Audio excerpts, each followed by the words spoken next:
Good evening and welcome to another edition of Friday Night Live.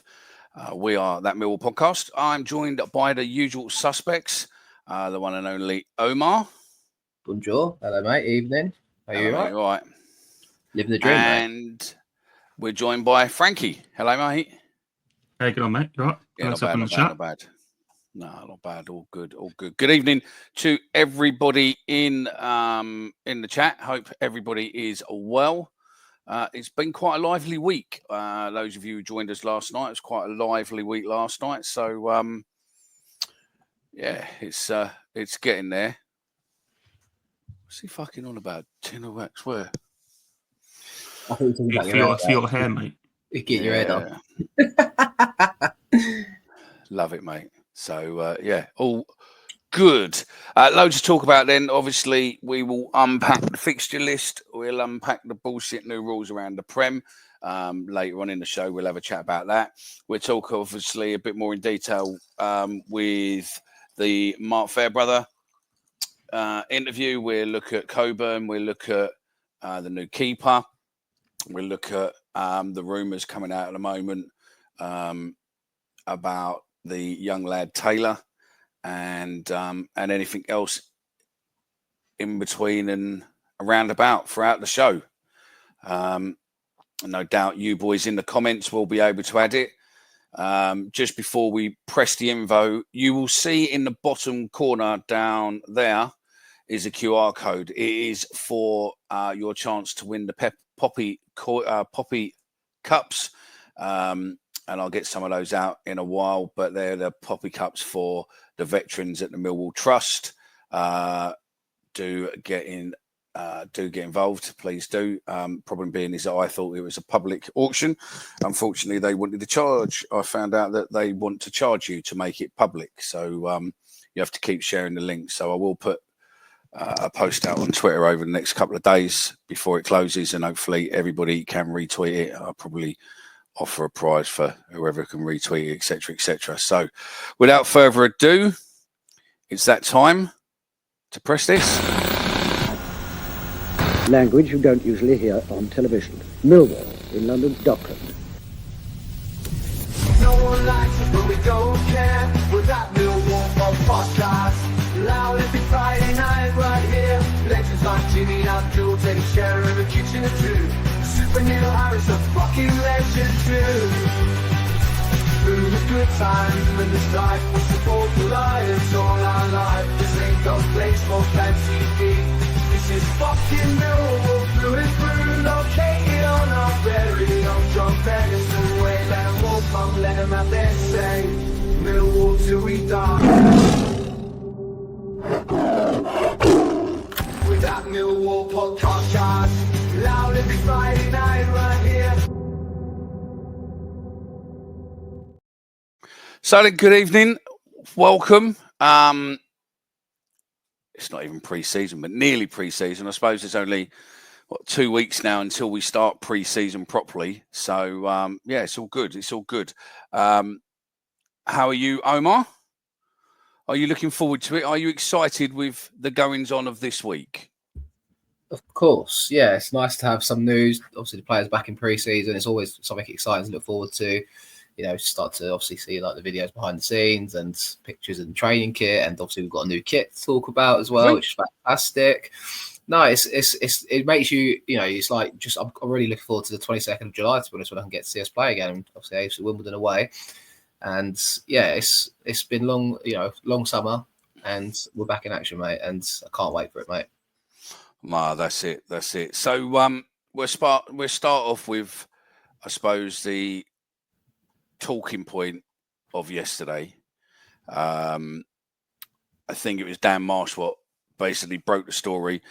Josh Coburn, a £5 million signing for Millwall. We broke the bank. We broke the transfer records. Obviously, that's the headline. The truth of it is slightly different. But hey ho, I think £5 million signing sounds fantastic. So, which one of you two want to go first and give us your views on Josh Coburn?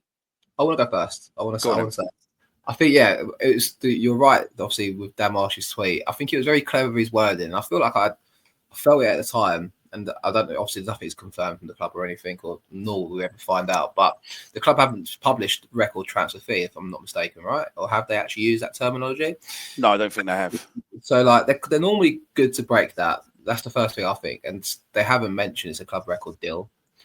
Obviously, if there is things that happen afterwards, it becomes a club record deal. I don't know what that looks like.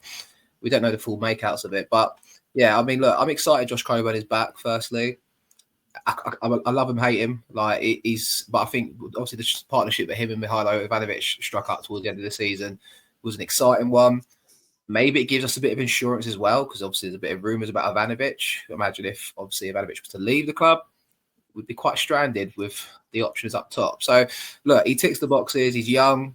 He scored, 5 in 20 in league appearances. I'm excited he's there. And I think the fee is probably a bit over-glorified, but I think he's a great option. And if we keep him fit, which I'm sure the club know they probably can with all his injuries and all the rehab he's done with the club, look, I think it's a no-brainer to bring him in, and he fits the profile of what the club's looking to achieve. So let's do it and get behind him. The reaction was a bit much, I have to say, online, and I'm sure They have, by the way. Well, they publicised it as a club record thing. Yes, once again, this is a major signing for the club and a real statement of intent. I'm delighted he has chosen to sign for us. Where am I? I've lost it now. He's delighted he signed for us. Especially given the strong interest from elsewhere. Once again, we've broken our transfer record to make this happen. And I want to thank the chairman and the Berylson family for their incredible support. A big thanks as well to Alex Neil, who has backed us throughout to get this deal over the line. Josh will wear the number 19 shirt for the 25-26 campaign. Well, ignore what I said then about the club not publicising it, because obviously they did. So, no, look, I think he fits the profile. He's somewhat proven its division. He's a handful. We know that. And Alex Neil thinks he can get the best out of him, and he obviously loves to be at the club. He didn't want to go back up north, like everyone kept telling me towards the end of last season. Thank you. And I think Frankie was one of them. Go on, Frankie. What do you think of it? Yeah, Also, mate, I was one of them. Also, good mates with Langstaff as well. So there you go. Oh, for fuck's sake. Getting early. 7 minutes. There we go. Fucking hell. He's also fouling the ball for him, I didn't know. Who was? Josh Coburn or Langstaff? Anyway. Me and Mick, we were actually on the phone at the time when it came out, weren't we? We were both sitting on the phone going, 5 fucking million? 5 million? Surely not. Surely not. Just, I think there was a process of like, what the fuck is that about? That is a lot of money. Let's have it right. And we obviously saw a lot of Coburn last year. We probably saw games where we saw the best of him. We saw games where we saw the absolute worst of him. And that's what you get when you've got a 22-year-old, isn't it? It's part of the process. It's a lot of money. That being said, I think we can look at his stats and his impact and say he didn't score enough goals. That's probably true. He was too injured. That's also true. But his goals were actually worth quite a lot of points if you break it down. And our record with him in the side is a hell of a lot stronger than our record when he weren't. So it's probably worth something in it. And whilst it's a lot of money, and I think me and Omar, I think we've spoken about this before, about how much we would be willing to part with to bring him in, and we kind of settled around the 2.5 mark. Mm-hmm. We don't work for him every day. And if the club's been working with him every day for a year, and they will think this is the right sum, who are we to second guess him? You know, like let's go a bit, let's back him, let's back the player. They clearly really wanted him. We wouldn't have parted with £5 million lightly. So yeah, well, you haven't, but yeah. Well, regardless of what it is, let's call it what? Let's call it 2 million. We wouldn't have parted for 2 million for nothing, or if we weren't sure that he was the right player. So they've obviously seen something they like. I mean, you've got to look at it. He's 22 years old. He's a homegrown lad. You know, he's a young English striker. And I think you've got to look at it and go, if he hits the ground running, we know that, okay, he didn't score loads, he was injured, but if he hits the ground running as such and he starts scoring goals, his fee's going to go up and up and up, because obviously they're looking at strikers, you know, Prem clubs, etc., looking at strikers. I think it is 5 million or thereabouts, but I think realistically you're probably looking at about 2.5 with probably an add-on for based on appearances and that here. And then an agent I was speaking to yesterday and someone else in the press I was speaking to yesterday said, you know, because we said it on the Spaces last night, is the rest of it's based on Prem. If we get into Prem, if, you know, he scores goals, he gets this, he gets that, he gets that.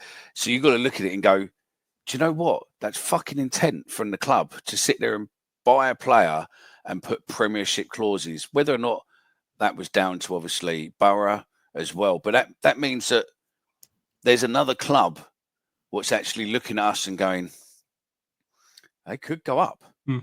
I think he was also rated at Borough. I know Carrick eventually saw the back end of him, but Borough valued him. Like, he came through the academy, and I think he needed that. He needs a home, and obviously he's had a season with us, hasn't he, Mickey? And I think it's good for all parties.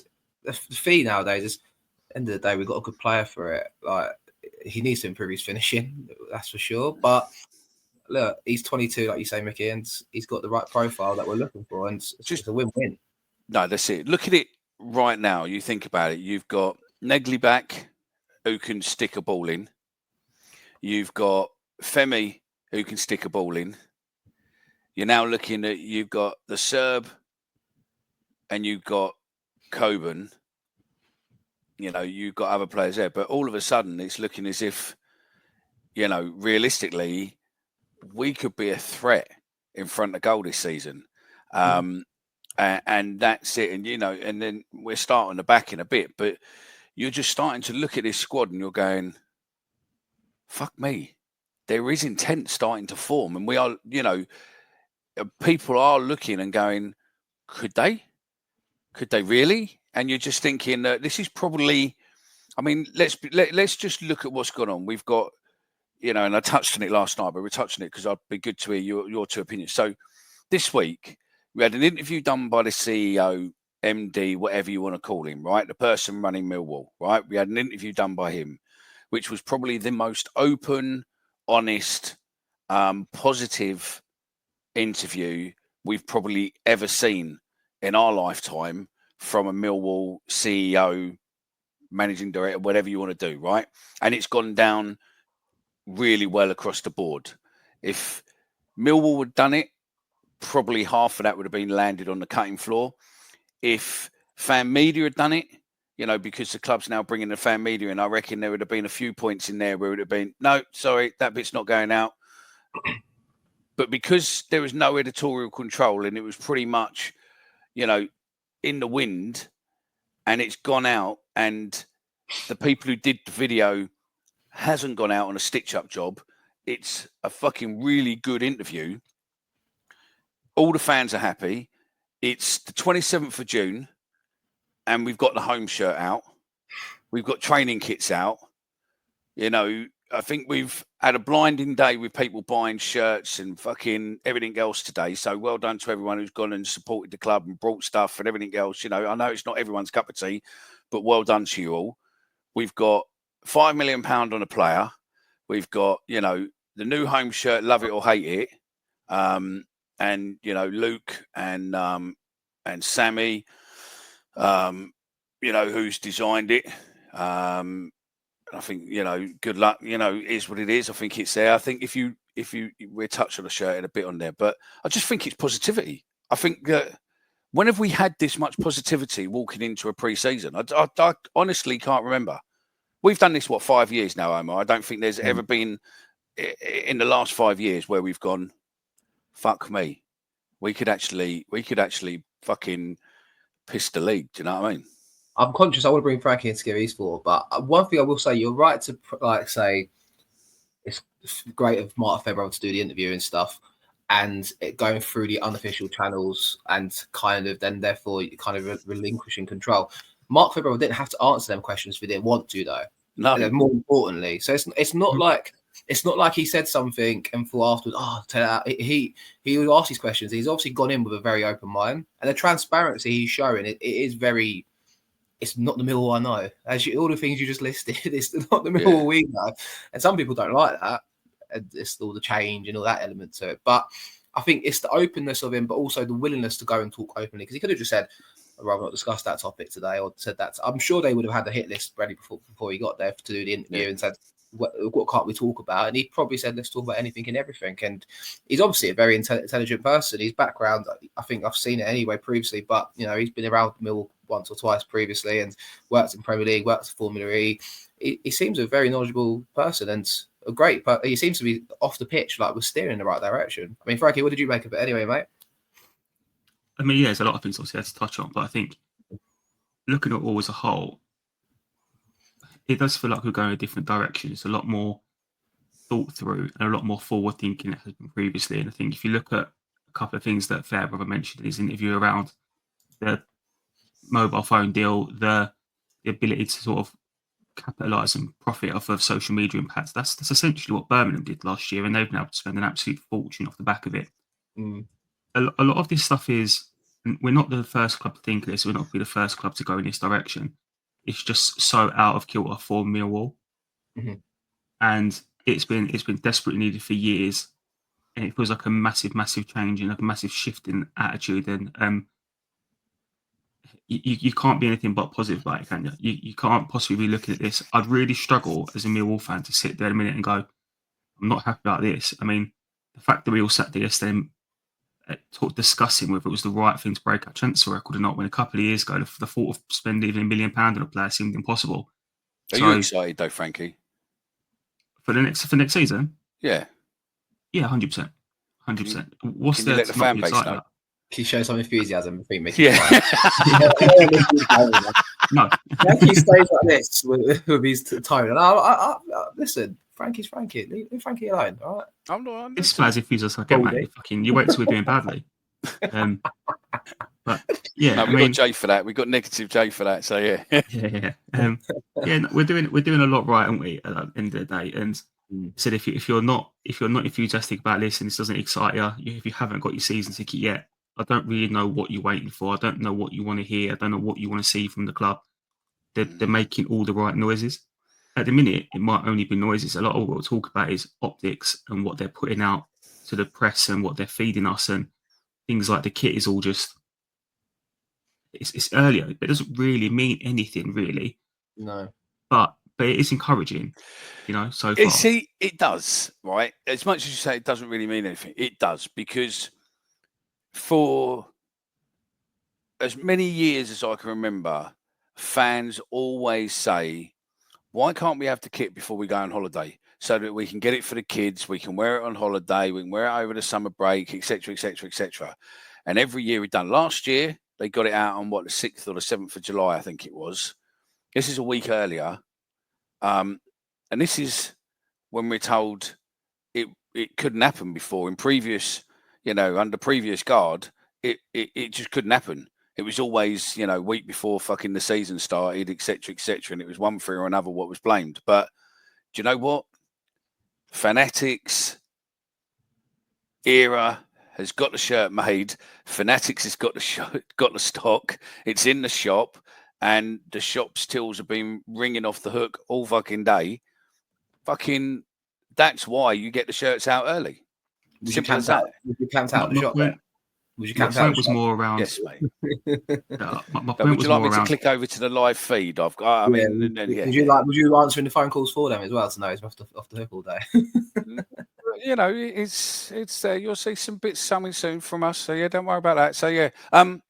Sorry, before you move on, mate.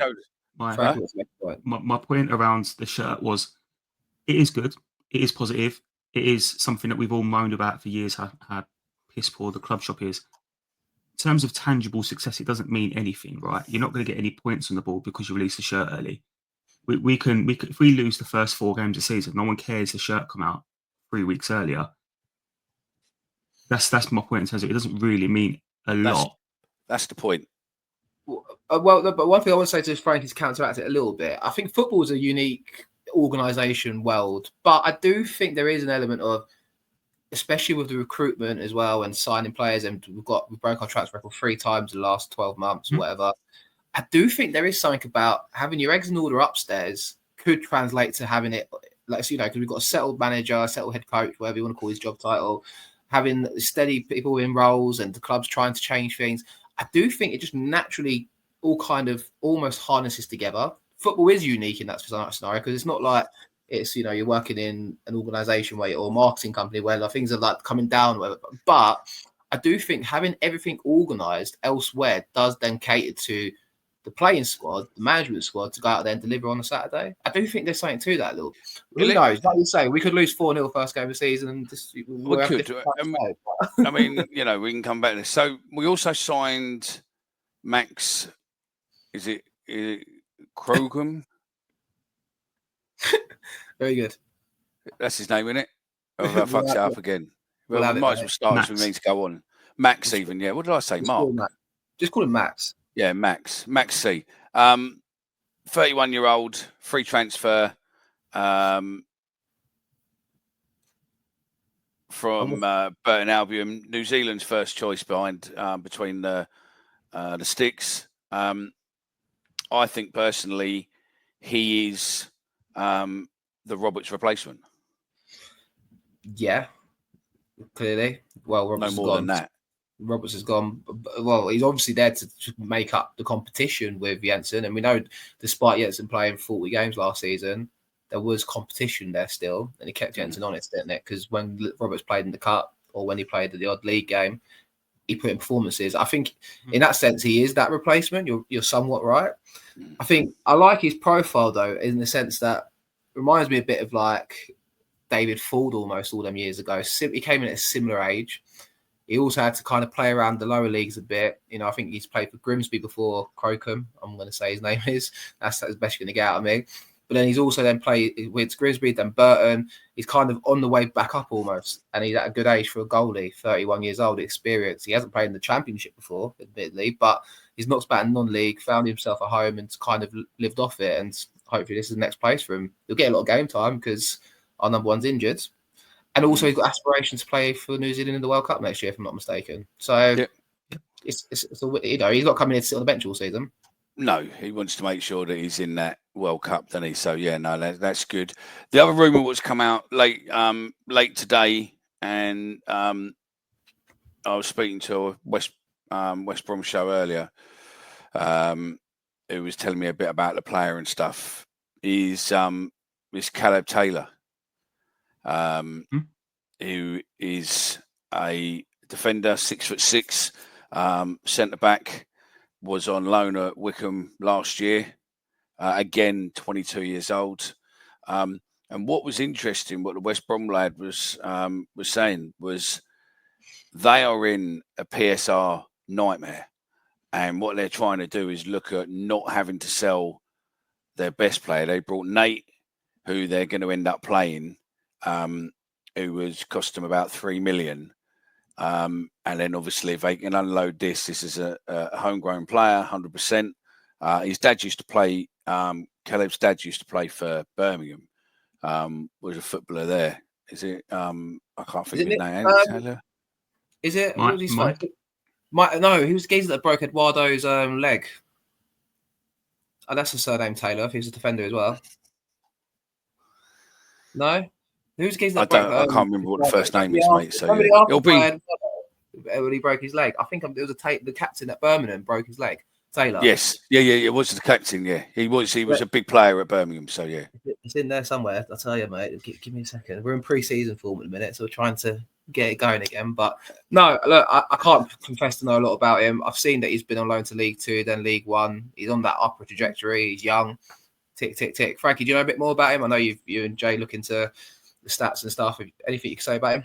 Caleb Taylor, by the way, Mickey, I'm going to say. Caleb Taylor is what I'm going to say. You can say whatever the fuck you want. Doesn't mean I have to say it, does it? Do you know what I mean? It's fair enough, isn't it?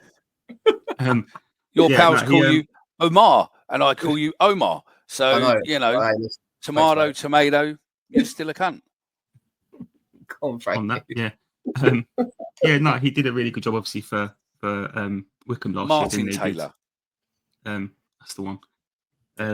So at Wycombe last year, they were very, very close to doing what no one expected them to do, actually get into the Championship. So he can't have done too badly. He played a lot of games for him. Very tall, left-footed. He's just Jake Cooper again, isn't he? And I don't say that as like a criticism. Do you know what I mean? Cooper's been quality for us. So if we've got another Jake Cooper coming through, I mean, also you've got to look at Jake Cooper's getting older. Is this a Jake Cooper replacement for the future? Maybe, or Probably. is this, would Taylor be a good addition to the back line? I mean, it would probably make our back line one of the tallest in the division, and on set pieces, I think we would cause absolute carnage. When you think you've got Kramer, what 6'6", you've got Cooper, what 6'7", and potentially Taylor 6'6". Obviously, Tango's a lot shorter, but you're talking you got three fucking great big giants potentially if he does come here on the back line. I know they take the show for it. Go on, Frankie. Also, football is going back in that direction. If you look at some of the Premier League sides now, there's a lot of teams. You look at people like Dan Burton playing left back. He's not someone you'd look at as a left back. There are a lot more teams that are going traditional back four, defend your penalty area, keep it tight, and then nick one. We seem to be in a very similar vein if that's what we want to do. I'd be surprised if we saw all of them through on the pitch at the same time. Well, but who knows? What I was going to say, Frankie, though, is this isn't a show for it because fuck knows what's going to be served up to us when we start to see us play. But what formation are we going to start to play and stuff? These are all the questions you start to wonder. And listen, it's fantastic. I think, Mickey, you mentioned earlier about, I think it was one of the comments about Aziz and all that stuff, be it like all the players we've got. I saw a tweet last night. And it was like, I think it was, we've got Coburn, Ivanovic, we've got Nisbet, let's not forget, Langstaff, Lovelace, AJ Matthews is highly rated, Aziz, Negley, Kundle, you can throw into the mix somewhere in the forward areas. You're thinking, bloody hell, like, what are we going to play next season? What formation? What are we going to get served up? I can't help but feel just early things in my head, but then it then moves away from the idea of, well, I think we could maybe see what Gary Rout used to try and play a bit. It was like so when we get talked formations, and again, it's probably another show, but the 5-2-3, where you got the wingers either side, but then you got the wing backs. I think there is a world I can see something like that. But then again, I don't know. It's fantastic. There are all the options. Alex Neil is, he's a bit of a tinkerer. He's a Scottish Claudio Ranieri, I suppose. He does tinker a bit, like we saw at the end of last season. So it's brilliant, and it's nice to have all them options. So, I mean, I miss George Honeyman. No nibbles. No. Okay. No one. No. I think we just ignore that comment. You know what I mean? I think there's been enough. Enough tears, mate, on Twitter this week by grown men. So yeah, I failed. Never mind. Maybe someone will in the comments. I mean, my God, I see what you're doing now. That's not very nice, by the way, mate. Who was it? Let me have a look. Peter Sullivan. That is not very nice at all, mate. Okay. Is it Joe Quinn? Jonah Quinn or something his name is? Joaquin. Mate, what are you on about? I'm so fucking lost, mate. Caleb Taylor's middle name. So look, right, he's turned around and said, what is Caleb's middle name? And it's basically Joaquin. Real Betis legends. Come on. Yeah. Huh? Caleb Joaquin. Where were you in 2004, mate, when Real Betis were knocking about in Champions League? Yeah, just call him Dave. It's fine, mate. Just call him Dave. Mate. If you said to me at the start of the show we were going to start talking about Joaquin, and who was it you just mentioned? How the fuck is that Joaquin, by the way, with a J at the front? It's Spanish. Joaquin. I don't know, mate. Who knows? It's like Jose spelt with a J, is it? I understand now. Yeah, okay. Just give context though to what you're saying, mate, because we have no idea what you're on about. If you read a comment, put it on the screen, Mickey. I know you're a bit out, it's pre-season. No, it's there, you dickhead. Look, it comes up on the below you. It's on the screen all day long. It's a little tiny bit there, though, mate. It's difficult to read. 2 Georges gone, 1 to go. George Evans. Maybe, but I don't think he's going anywhere. I think he's staying. So yeah. Why hasn't he signed the contract then? He says he hasn't. Sign the contract, big boy. Fucking hell.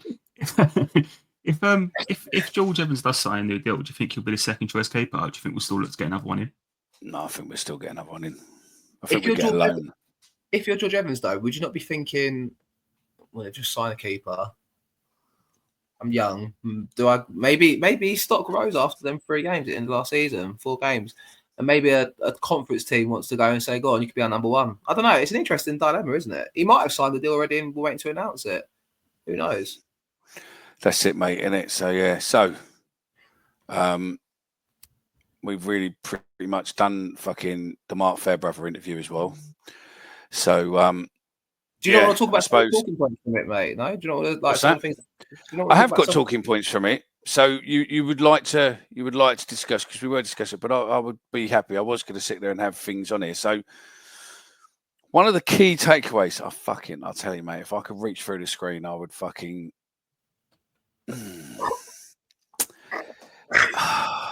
I've missed you too. I've missed you too, mate. What can I say? I felt we had like none of this shit last week, did we, Mick? It was all nice last week. I feel like someone who is the founder member of the George Savile fan club. I feel really so frustrated right now. So yeah, but anyway, go on. Reshaping Millwall's image. I think that's a bold move. It's it's a rebrand, but it's not a rebrand, if that makes sense. It is, but instead of going, "Oh, we're not that anymore," it's basically just now gone, "Fuck it, we'll grab it. It is what it is. We can't change it." And now it's, don't underestimate us at your peril. No one likes us. We don't fucking care. Stop fucking going on about it and just, reporting us like you do on other people, and stop fucking going back to prehistoric times. The 1976 is best part of 45 plus years ago, yet, you still got newspapers going Panorama this and Panorama that. Let's be honest, Panorama stitched the fan base up, fucking brought them loads of drinks, got them pissed and videoed them, started asking dodgy questions to make their fucking TV show. And 45 years later, the media still lives on that. So yeah. What's your thoughts on him wanting to reshape Millwall? To who? The image. Who to? What? Who do you want to talk? You. Okay. Omar, sir, if you don't mind. I'll go after Omar. You go first, mate. Thank you, everyone. Thank you. Thank fuck. It's interesting, isn't it, Frankie, what you say, I suppose. Like, I think he's obviously got tools to work with, and you can't reinvent the wheel, can you? But openly coming out and talking about it, I suppose, I commend him for it. And obviously, I didn't disagree with some of the things he said. It is, though, kind of the idea that he's talking about something that never gets spoken about almost. It's always been the unwritten rule, like Mill's Mill, and you kind of just hide that. But he's tackling it head on, isn't he, I suppose, Frankie? Which, that's how I took it anyway. I don't know how you took what he said, mate. Yeah, I quite liked it, mate. I think you tally that up with a couple of other things you're saying with, do you know what?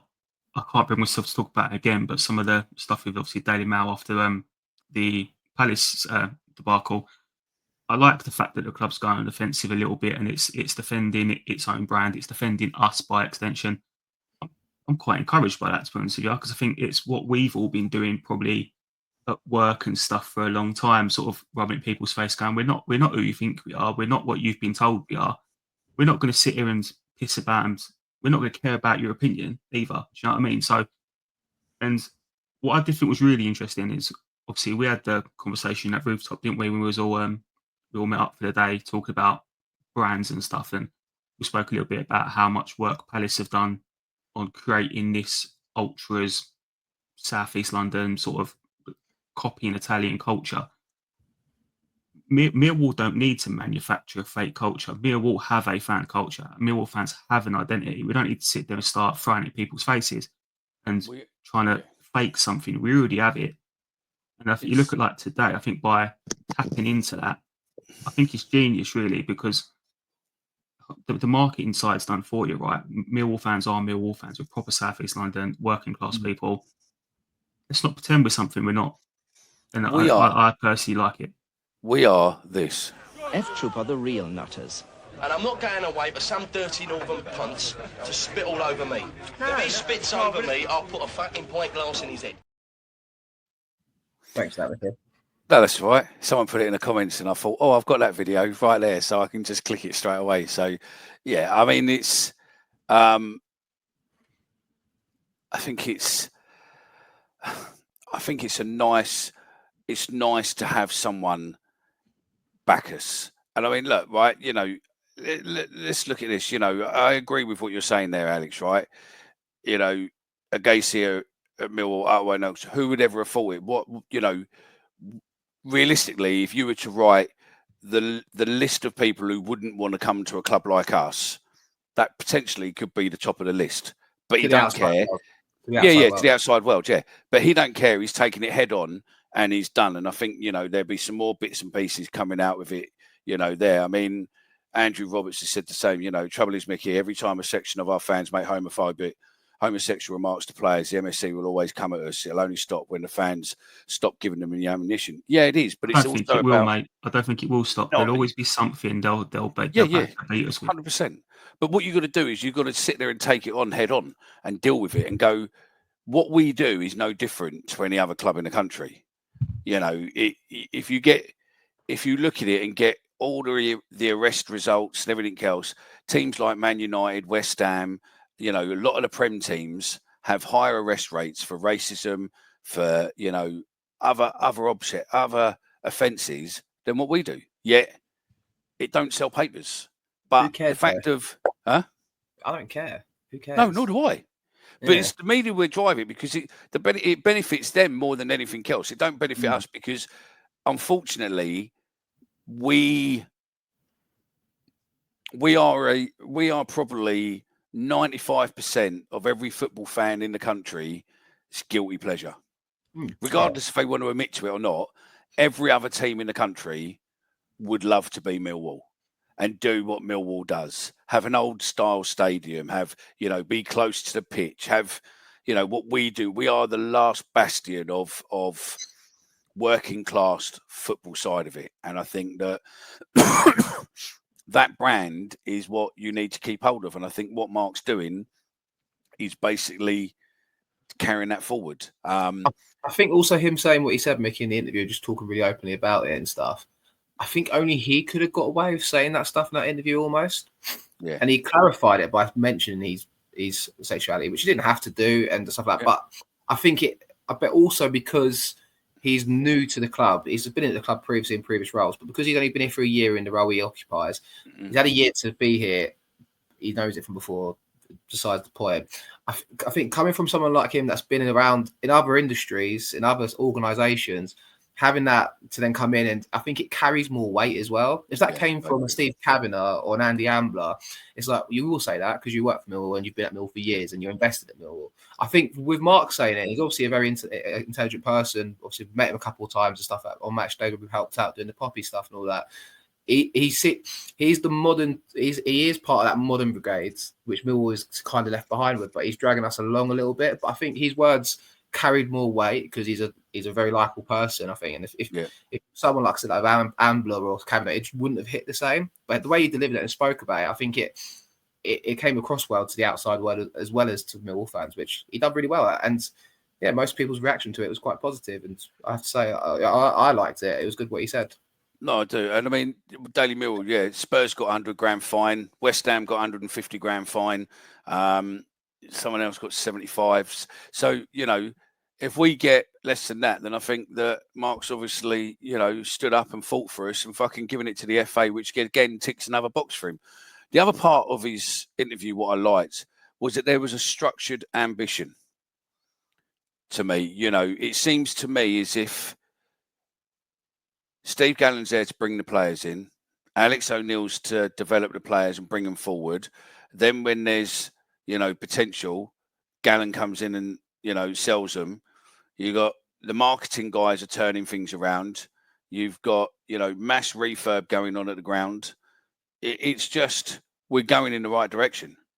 And I don't think we've ever had that before. So, I mean, listening to all the different bits, what was said, I think it's nice to have a structured ambition for once, and fan engagement and communication. I think that's something what I've banged on about for fucking years and years and years, that the communication level between the club and the fans should be and can be a lot better. Of course, definitely. And like I said, he represented us well, I thought, the other day. And it's not an easy thing to say that, and not everyone probably would have thought that. But he's obviously a very intelligent person, I said, and I don't have any more to add on it, to be honest. Frankie, do you have any more to add on it? You're on mute, Frankie. Hey! Like a fucking work, Jesus. No, there was a couple of things. I know it sounds stupid, but the fact that you talk about like KPIs and stuff, you think this is very business talk. This is very organised, and it's not just by the seat of your pants, see how you get on, job for your mates. Let's hope we do better next year. To Mickey's point, there's structure, there's thought behind it, there's targets, there's growth, there's aspiration, and I think it'd be unfair to say we weren't doing some of this stuff anyway. I think if you look at some of the stuff that the previous regime did with getting the long-term lease for the ground, some of the changes in recruitment did already start with the likes of Casper and Zian. But it now feels so much more structured, doesn't it? It doesn't feel like it's luck anymore. And because of that, it'd be quicker. We'll be able to make this stuff happen at pace. So, he couldn't have said much more. I thought he represented the club fantastically, and it's been an exciting couple of days. Yeah, one thing I wanted to take up on Mickey as well was about his comments about the grounds and filling the corners, but also the whole talk about. Obviously, we know with renewal and stuff, they seem to be back at the table and talking. It seems to have been publicised that for a couple of years, but it was interesting the ambitions, but also marrying that into what's going on there. It was a good interview all over, wasn't it? But that was an interesting point, I thought. Yeah, you mentioned there about the corners and all that. Another thing, what we said last night on the space, but I'll say it now with everyone listening. The safe standing isn't going in because it's something what the club want. It's going in because it's something that the club has to do. The safety advisory group, which is the local council and whatnot, basically shut down large parts of the stadium or limited numbers in North Upper and East. Moved, closed down certain rows of seats and everything else because of safety concerns. And, by agreeing to put the safe standing in, you then get the stadium back. So, obviously having the stadium back is beneficial for the club because it means more income, more money. One more away fans can come, more home fans in certain areas, everything else. So, yeah, unfortunately, it's if we didn't, then, it potentially would have shut down large sections of the stadium and we'd have been fucked. So yeah, it's not through want, it's through having. I would suggest, because the safety advisory board has been moaning for fucking years about people falling over. That's the problem, is that someone falls over, then someone fucking breaks a leg or fucking hurts. Me and you, most of us listening and watching this now, we'll be sending WhatsApp chat group messages, photos of all the bruises and the cuts and scrapes on your legs and your elbows the next day. But there are some people out there will be making phone calls to solicitors and trying to sue. So obviously they've got to protect and cover themselves. So yeah, it's a shame we stopped selling Red Bull after the Cardiff fan, right? But that was so funny, mate. That was one of the best games I've been to my entire life. It had everything. The best. What's that? Where the Cardiff fan come off the top? Because it was 4-3, wasn't it? We won 4-3, didn't we, that day? Yeah. Where the Cardiff fan come off the thing. So all the way through the game, he's sitting there doing this all the way through the game to the fans, right? And then all of a sudden they scored. He's standing on the railing, and as they score, he's gone over. He's gone over, he's landed on the bottom. Well, the old Bill get there first before the medical team, and the old Bill think he's dead. So his copper starts giving him. Let's just say that when he fell, the only thing he broke was his finger, allegedly. And a chair. But once the police got there, he had a couple of broken ribs too, because they thought he was dead and started giving him CPR. There is a show what I did with Alison where he discussed this and a little bit more. But yeah, it's one of the past shows. But yeah, that was funny as fuck, mate. Do you know what I mean? But yeah. We were on Match of the Day that day, wishing the fan well and talk about some disgraceful scenes at Millwall. Apparently, were throwing coins at an ambulance. So just to bring it back to the mainstream media fucking hating us. We weren't even in the Premier League. It must be the only team. Yeah, it must be the only team to be on Match of the Day. It's not in the Premier League. Did we sing "Let Him Die" or not? It was like 2-1 and you lost a fan. You only jumped when you were winning. It was pretty grim, mate.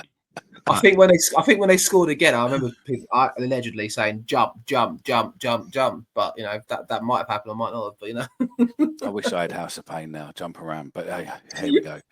Come on in, gents. Honest opinion on this. Frankie, you go first this time, mate. I think it's 99% of the way to be absolutely perfect. I prefer simple kits. I like them when they're quite simple. Whenever they start doing shit to jazz them up, I think you just fucking ruin it. It's a nice colour.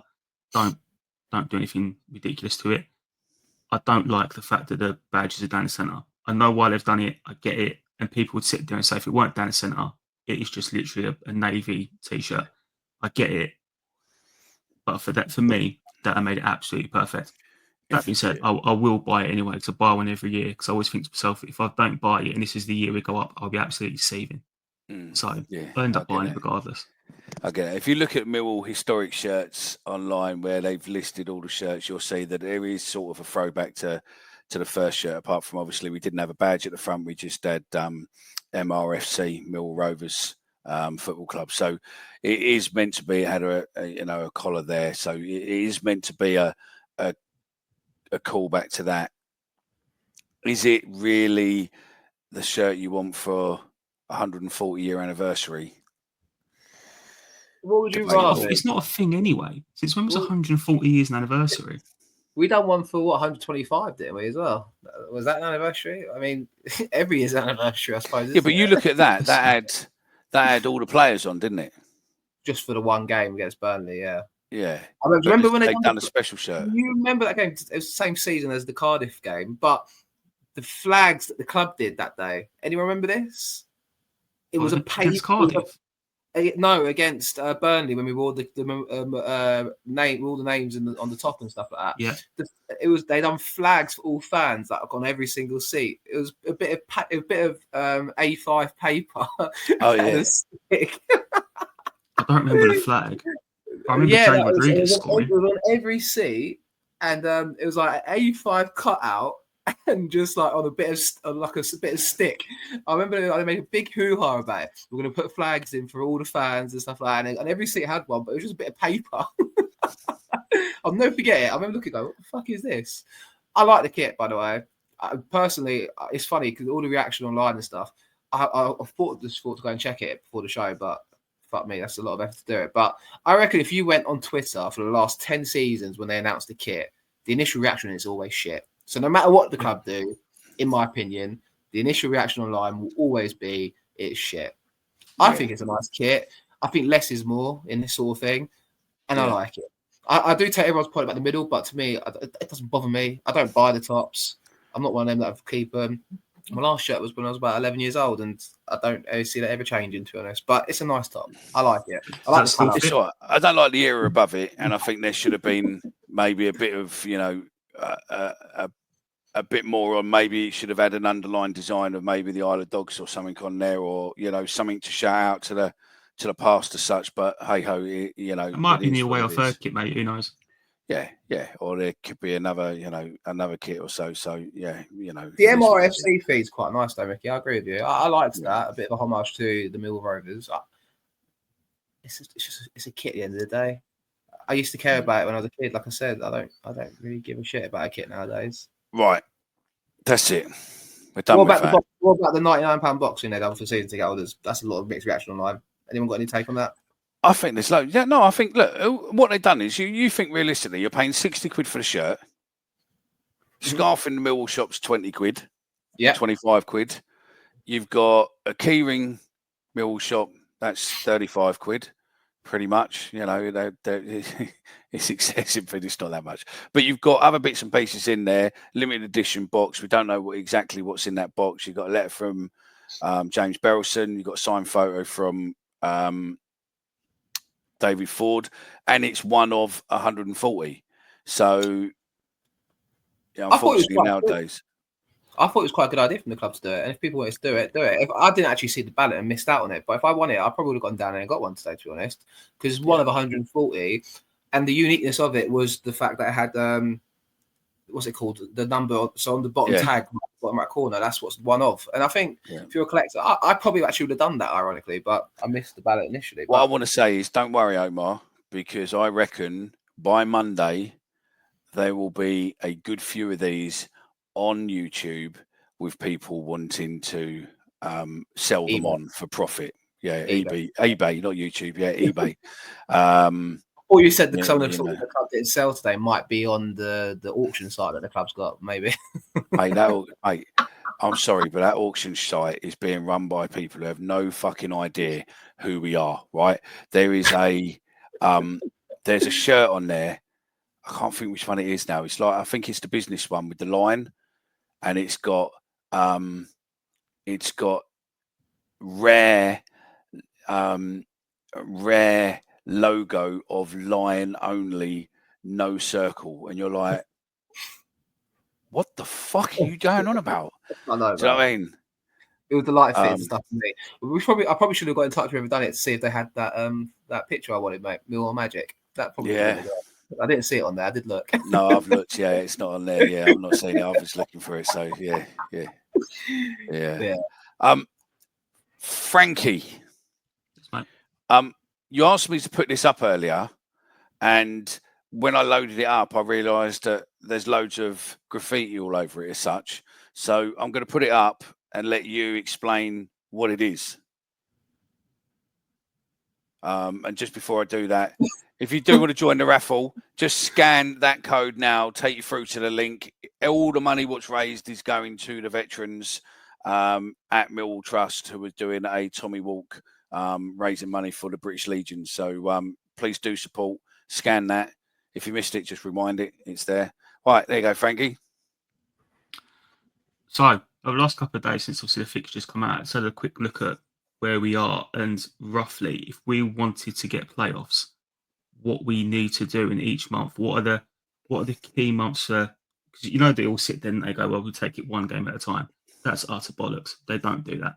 They'll sit there and they'll be targeting certain months and groups of games and try and make sure they're getting to where they need to be. And I think in my head, and I'm sure that's probably where they're thinking as well, we need to be around a 75-point mark if we want to guarantee ourselves a playoff spot, which this, in my head, I think is kind of roughly what we need to be looking at.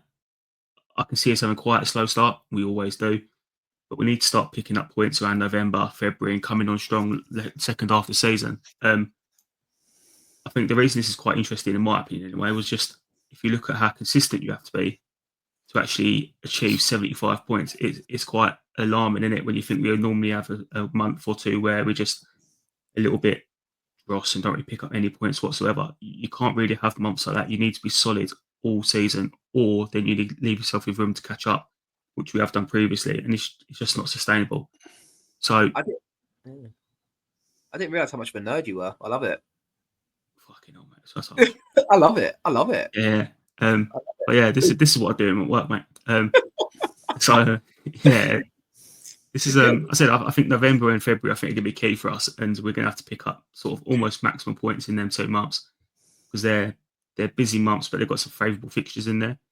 Same as January, and they're obviously key. Just keep this right. Keep this screenshot for the end of the season. I guarantee it's the complete reverse of everything you predicted, almost as well. We'll probably somehow still be there, but like the predictions and stuff, I guarantee it'll be the complete reverse. yeah. There's absolutely no chance I've got any of these right. So, but I mean, just looking at how this compares to last season as well, I think that in terms of away fixtures, it's the exact same record: 6 wins, 8 draws. But home wins, we're gonna have to get more points at home. There's 2 more wins and 3 more draws, an extra 9 points at home would be the difference, I think, this year compared to what we've had previously. And actually, I think that's probably the way we'd rather it be, right? Because you'd like to think we're capable of increasing how many points we get at the Den. So yeah, this is just a rough guide of what it could potentially look like if we wanted to get playoffs. I'm never more certain that we're going to pop Norwich off the park and win at Carrow Road for the first time in years. I really think No, we are going to lose 4-0. I really do think we're just going to pop off the pitch against at Carrow Road for some reason. We're going to carry this fanfare into the season. I really believe it. I think we're going to have. I think we're going to have loads of false hope afterwards, and it will nosedive and then pick back up and nosedive. But I do some reason think we'll start the season out of the blocks so well. I really do, and it's just that delusion of being a supporter of a football club. I know it is, but I'm buzzing to get to Carrow Road first game of the season. I think on the subject of the fixtures, I think. I thought it when this league was kind of completed in the sense of all the playoffs and promotions and relegations, but I don't fear any team in this league. I think Birmingham are going to be ridiculous, like because just they're spending money for fun, and I reckon Birmingham will probably go well this year. But it is like I look at the league this year, and it feels like the most championship for a long time. And when I say that, I think back to the 2000s, like when we had Dennis Wise's match, for example. It felt like everyone was almost on a level pegging. So it could mean it goes really well or really wrong. I don't think there's an in-between almost for us, I feel like. I really don't. This is just my early thoughts anyway, but I do think like it feels a very balanced division this season, which is fantastic for the neutral and fantastic for the league, I think. It just feels like it's going to be a really topsy-turvy league again, and it's good. There's not going to be... I don't think there'll be outliers like how we had Leeds and Burnley kicking on. I don't think that's going to happen this year, and I'm excited. I can't wait for it. No, I think you're right. I think we'll probably end up having it at Norwich, and I think we'll be all right. So yeah, no, I think we'll be. I don't think there's ever been a league table where there's been so many teams where you don't really know what they're going to look like at the start of the season. Yeah. The amount of managers that have changed already. Like there's at least you look at sides like Borough and you think normally they're going to be up there. I have no idea because Rob Edwards got relegated, so they could be absolutely terrible when they finish the season awful. Who knows? So there's a lot of sides like that. I just think also, sorry, Mickey, to make one more thing, like it does, like because you do feel like you have established clubs that are like just above everyone else. Leeds were above everyone else financially. Burnley were the same because they've all been in the Premier League. But I know Southampton have been in the Premier League because it's probably they're the outlier, you could say. Southampton, they've been there for years, but it just feels like it's a. It just feels like everyone's like almost on a level playing field this year, and I think it's brilliant, and I think. We're looking at ambitiously because we're spending money and it's exciting and it could go terribly wrong. We know that. We're never far away from it, but it just feels like it's a well-balanced division this year and it's up for anyone to see who wants to go and get it, really. I got told today that Birmingham and Wrexham, under the PSR rules, they've got a reset. So because where they come from up, it's basically been reset. So they could literally just... pile money in. Birmingham maybe. Wrexham, I think they don't want to necessarily put bundles of personal money into it. But yeah, it's sort of a piss take to a degree. And the fact, obviously, how much money Luton got for going down, 40 million from the Prem and another 12 million from the Championship, and they're hitting League One with, bundles of money. So realistically, they should absolutely go into League Two next season automatically. It should be nice and easy for them. But yeah, so Norwich obviously is a bogey team for us. Always has been, always will be. But I think we'll win. Omar, you think we'll win. Frankie thinks we'll lose. First home game's Middlesbrough, Coburn's old club, coming up. Always, a good game, but touchy. I don't want to use the word derby because I don't think it is a derby game. I think it's I would probably call it the Train Spotters Spastic United probably day out. But they're coming obviously away at Charlton. We're going to Charlton on the 13th. Ipswich on Boxing Day at home, which is nice to have a home game. For a change, don't normally, so that's nice. Bristol City on the 29th of December, and obviously, I think Southampton away on New Year's Eve is not a bad away game, to be fair. New Year's Eve or New Year's Day? Is it New Year's Day? New Year's Day, yeah. It might. A lot of these might move, obviously, for TV and stuff, or kickoff times and stuff, isn't it? We don't exactly. And then, obviously, last game of the season, we can relegate Rowett's team. Sounds fantastic, doesn't it? You're on the Charlton game.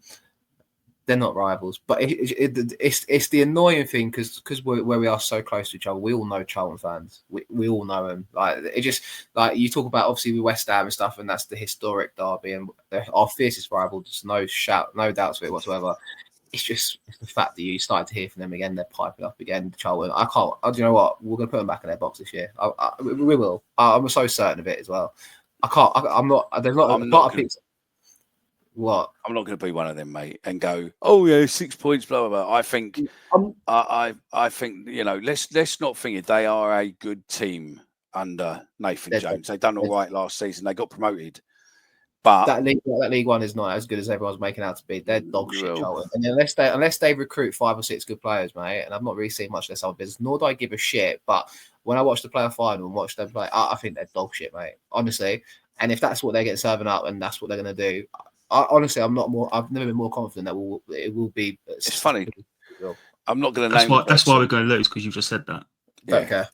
27 years unbeaten against them, apart from a friendly. So yeah, any standout game for you, Omar? And also get in the chat. Let us know the game what you're looking forward to the most through the season, whether that be because it's on your birthday or, you know, you like the game or whatnot. Personally, I think having the 3rd game in it or 4th game when Wrexham come and our friend who's going to melt faster than Frosty the Snowman on the Sahara and then bitch and moan and cry to the FA. You know, you do what you want to do. I think mine. I've got 2. Obviously, you said birthday. I've got Watford away on my birthday, which is quite nice. That'd be, you know, good. That's nice local ones. That's brilliant. I only just look forward to Wrexham because it's my only new ground of the division to go to. To be honest, I can't wait to go to Wrexham. I think everyone's going to probably be the same. It's the whole fanfare around it. It's going to be interesting to see how they cope with the division and what they do about their business and stuff. You mentioned the PSR rules and stuff. Wrexham for me is. You mentioned the home game; it'd be nice, but the away game for me and a trip to Wales again. Another new club. And hopefully Newport beat Barnet so I can take another new ground off as well. That's where I'm at that. Frankie? I want to go Rodney Parade. I was looking forward to Wrexham at home, and then I realised that it fucking fell when I'm in New York for Oasis, so I won't be looking forward to that one now. If anyone wants to ticket for it, let me know. Oasis or and I think I'm actually away for the Wrexham away game, which is typical in it. So one of the only grounds I was actually generally looking forward to going to. Again, I won't be here for it. But the one that stood out was New Year's Day, Southampton. It's actually a local-ish game for us, and it's always a decent one. We'll get a decent allocation there. Everyone will be off work. It should be a good one. Yeah, I think there. Birmingham's be a good one. Birmingham, what's that, November? I think it is November the 5th, isn't it? I think. Is it Tuesday night, isn't it? Tuesday night, yeah, the 4th. Yeah. I went to Birmingham a couple times on the Tuesday. I went to the one when Alan Dunn scored the winner. He scored a header, didn't he, in the orange kit? Birmingham's all right. A bit overrated in a way, day, but it's Birmingham, and there's always that grudge between the 2 of us. So yeah, good one. No, that's it. I think there's a few good ones in there, but yeah, you know, all depends what's what. But we're getting there. It feels a more Southern League, Mickey, as well this year, because obviously we lost Sunderland and all these clubs that are up north. Names still got Middlesbrough. We've still got Middlesbrough, but I've sworn to myself that I won't go back to Blackburn, so that's not happening this year. But it feels like a easier league to get to the away games, and that matters. We'll still be there no matter what come rain or shine. I will be anyway. You know what I'm like, but it feels like a more tolerable distance journey wise for the division, and yeah, like I said, I'm just excited. I can't wait to go now. No, I agree with you. So we're pretty much coming towards the end of the show, and there's another topic that I just wanted to discuss to a degree, and think that we're going very, very Americanized, and we're falling in line. Well, we're not yet, but it obviously will come to us probably within the next couple of years. The Premier League now going to be able to interview managers and substituted players can be requested for live pitch side interviews during the match. Is this real? I've missed this. This is real. This is real. Cameras are now going to be allowed onto the pitch for goal celebrations and limited access to dressing rooms. Fuck's sake. We obviously just started a new series called Utter Woke Nonsense. This has done us a massive favour, because this is going to field us for about 6 months of content. So thank you very much, 100%. because what an absolute shower of shit that is.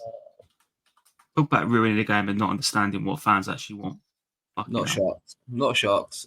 I mean, it's for the armchair fan, isn't it? And that's the majority of where the money comes from. But I'm not surprised. But yeah, I mean, yeah, what are they going to do? Go up to a match during the game and interview them? Is that what they're saying? Is it actually what they're planning to do? Yeah, well, allegedly. I mean, I don't. I can't see any football manager being happy with that. Can you imagine Sean Dyche getting interviewed during a game if Sean Dyche was in charge of Premier League club? Can you imagine that? No chance. It's just bollocks. They're going to talk to players that have been subbed off as well. So I mean, again, imagine with an absolute stinker, you're getting pumped 3-0 when you got some mug for microphone going. How do you feel that went? You're going to get Jeff Shree sticking the mic underneath their mouth, going, "What are you thinking of the game, mate? It's shit." Yeah. And this is the problem. So in one breath, they want more access to players, not more access to stuff. And in another breath, they're still giving people yellow cards for taking the top off and celebrating with fans. You're kind of it both ways. You know, they want them. They want to see the emotion, and they also want to sanitize players. It don't make sense. It's ridiculous. Utter white nonsense. You're about to say, I think. The one comment here I'm just going to put up actually. Andy Herbert here. Interviews with fans live would be better. I mean, do you remember Fan Zone? That's what they need to bring back on Sky. Just bring back Fan Zone. Everyone will be happy with that.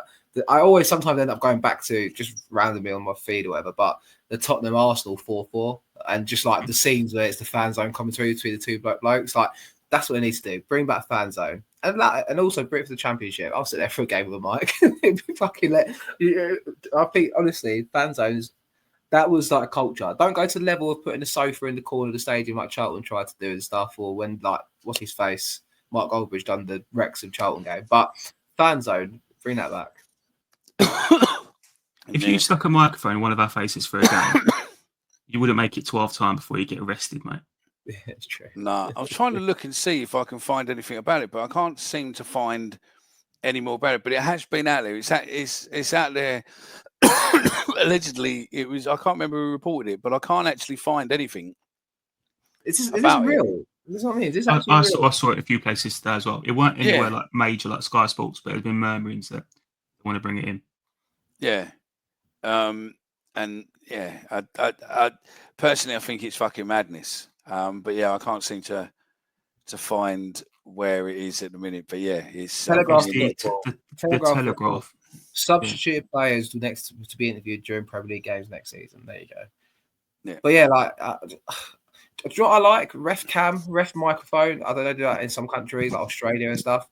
I'm behind that, and getting the VAR screen to show during the games for the Premier League fans, like, because it just kills it when you can't see what's happening at the games. They would never give a referee a microphone or a camera because there'll be so much scrutiny on them. And they wouldn't be able to defend some of the shit they come out with when they're being held accountable. Do you remember that? They would never do that. Do you remember the ref, David O'Leary, was refereeing a game between Millwall and Arsenal, and George Graham forgot to tell the Arsenal players that the ref was mic'd up, and a few of the Arsenal players absolutely gave it to him, and it was all live on telly, wasn't it? Missed that story. I don't remember the game, mate. So it was probably about 3, but I remember. I think it was about 9. I think it was what 88. I think it was 80, 89, something around there. I think so. Yeah, but not even born in, mate. All right, fuck you, motherfucker. So yeah, look, I think it's shit. I think it will come down. It will trickle down to the Championship if it goes down well. It always does. Maybe VAR hasn't. So yeah, VAR is shit. So yeah. Any other issues that you boys want to do? And if anyone's got a question, you've got about 5 minutes. Stick it in. If you want us to answer anything, stick it in now. But yeah, thank you very much for getting involved. So yeah, we'll start with Frankie first. No, nothing else for me, mate. It's we were sitting there last week thinking what we could talk about on Friday, and ended up deciding to do it every other week. And now we're sitting here this week, and there's fucking loads to talk about. So. Pre-season's well underway. It's football's back, isn't it? Let's go. It is, mate. Millwall is on its way. Yeah. Omar? It's back. That's it, mate. We're back. It's back. I'm buzzing. Football's back. And yeah, I'm just excited to get going, mate. It's football, isn't it? It's what we live for. It's what I live for anyway. Roll on new season. Roll on everything about it. Ups and downs. the lows and highs. We'll be there, and this is it. We will be there. Come on, Bill. I want to go. Let's go. I'm gonna start walking to Norwich now. Do you reckon I'll make it for kickoff on the first in August? Remember, if you are watching it, bottom corner, there's a QR code there. Make sure you scan that, get yourself into the raffle. £5 a ticket. You can have as many as you want. All the money goes to the British Legion, and obviously the guys doing the Tommy Walk for the British Legion. It's all the ex-veterans group at the Lions Trust, which is obviously one of ours. Yeah, make sure to help us out over socials where you see it. Get in touch if you want to get on the show, if you want to get involved in woke nonsense. Drop the show an email, info@thatmillpodcast.co.uk, and just put in the subject bar utter woke nonsense, and I'm sure Frankie will be in touch with you. Other than that, we are That Millwall Podcast. Make sure you like and subscribe. And if you know a pal who's not seen this before, make sure you share the video on your WhatsApp group. That is it from us. We will see you again next week. And until then, up the wall. Oh, giddy up and get away. Oh, we're going Millwall, and we're going today. Here we go.